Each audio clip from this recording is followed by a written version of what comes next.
आज पुन्हा राष्ट्रवादीतून एक पत्र व्हायरल झालं, पण हे पत्र राष्ट्रवादीकडून आयोगाला लिहिलेलं नाही, तर आयोगाने राष्ट्रवादीला लिहिलेलं आहे. म्हणजे राष्ट्रवादीचे सुप्रीमो सुनेत्रा पवार यांना त्यावरनं बरेचसे संभ्रमाचं वातावरण आहे. त्यासंबंधी खुलासा घेण्यासाठी आपल्यासोबत स्वतः पाटील साहेब आहेत. असा सध्या पार्थ पवार यांच्या सर्वाधिक जवळचे असलेले असतील तर ते उमेश पाटील आहेत. आमची माहिती आहे त्या सूत्रांची, त्यामुळे तुम्हीच सांगा नेमकं काय. आदरणीय पार्थदादांच्या जवळ सर्वच कार्यकर्ते समान पद्धतीनं आहेत आणि सुनेत्रा वहिनींना आलेलं जे निवडणूक आयोगाचं जे पत्र आहे, हे पत्र जे आहे ते आमच्या पक्षाकडून आयोगाला लिहिलेल्या पत्राच्या अनुषंगानं अधिकची अनुषंगिक माहिती आयोगाला जी पाहिजे ती मागितलेली आहे. हा रुटीन अधिकची माहिती काय ती काही असू शकते. म्हणजे त्या एक लक्षात घ्या, ते पत्र फार शॉर्टमध्ये आहे.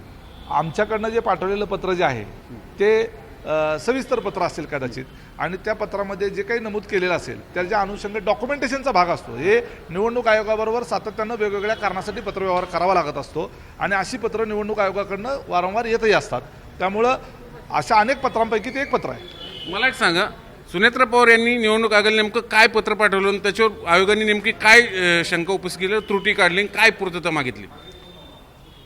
निवडणूक जसं आता सुनेत्रा वहिनींची निवड झाली तर ती निवड झालेली निवडणूक आयोगाला कळवावी लागते पत्र पाठवून. ठीक आहे.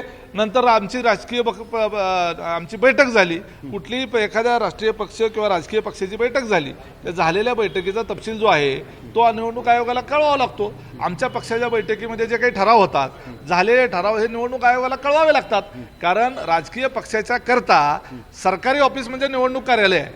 मुद्दा काय आहे इथं पाटील साहेब, सर तुमचं राष्ट्रीय अधिवेशन होऊन वहिनींची राष्ट्रीय अध्यक्ष म्हणून निवड झाली, ते जगजाहीर आहे, त्याला मान्यताही मिळाली, तो विषय संपलाय. त्याच्यानंतर वहिनींनी एक पत्र आयोगाला पाठवलं की जी मध्यंतरी दादांच्या पश्चात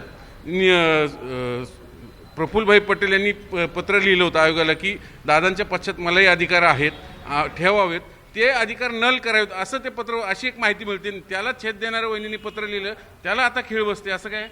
असं वहिनींचे अधिकार नील करावेत असा कुठलाही पत्रव्यवहार, असा पत्रव्यवहार कार्याध्यक्ष म्हणून आपण नाही नाही नाही तसं कुठेही काही झालेलं नाही. तसा कुठलाही पत्रव्यवहार नाही. हा पत्रव्यवहार जो आहे तो त्याच्याशी संबंधित अजिबात नाही. हा पत्रव्यवहार जो आहे तो पक्षांतर्गत आमच्या ज्या काही बैठका होतात, जे काही आमचे ठराव होतात, जे काही निर्णय होतात, हे निवडणूक आयोगाला कळवायचे असतात.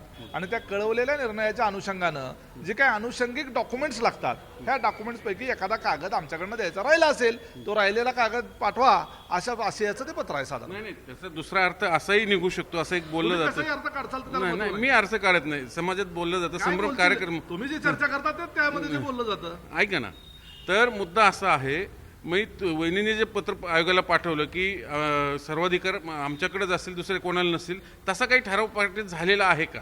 असं काही पत्र पाठवलं नाही. ज्या वेळेला राष्ट्रीय अध्यक्ष म्हणून निवड होते त्यावेळेला बाय डिफॉल्ट सर्वाधिकार हे राष्ट्रीय अध्यक्षालाच असतात. त्यामुळं निवड झालेल्या राष्ट्रीय अध्यक्षांनी मला ह्या पक्षाचे सर्वाधिकार माझ्याकडे ठेवावेत असं कधी पत्र लिहिलं जात नसतं. ते तुम्ही विचारताय ते हास्यास्पद आहे. नाही, मग प्रफुल्लभाई कार्याध्यक्ष आहेत की नाही, राष्ट्रीय कार्याध्यक्ष आहेत की नाही पार्टीचे? हे आता या विषय आलेल्या पत्राचा आणि तुम्ही विचारलेल्या प्रश्नाचा कुठला संदर्भच येत नाही.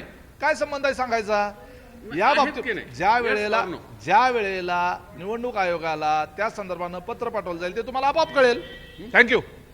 तर हे होते उमेश पाटील साहेब यांनी सांगितलं की आम्ही जे सुनेत्रा पवार यांनी जे पत्र पाठवलेले त्यासंबंधी आयोगाने काही पूर्ततेची डॉक्युमेंटची हे मागितलेली आहे. आम्ही पक्षातर्फे ती निश्चितच देऊ. त्यामुळे जे काही सध्या संभ्रमाचं होतं तसं काही नाही. पक्षात सर्व काही आलबेल आहे आणि सुनेत्रा पवार याच पक्षाचे राष्ट्रीय अध्यक्ष, सर्वाधिकार हे त्यांच्याकडेच आहेत हे त्यांनी ठासून सांगितलेलं आहे. यातच सर्व काही आलं.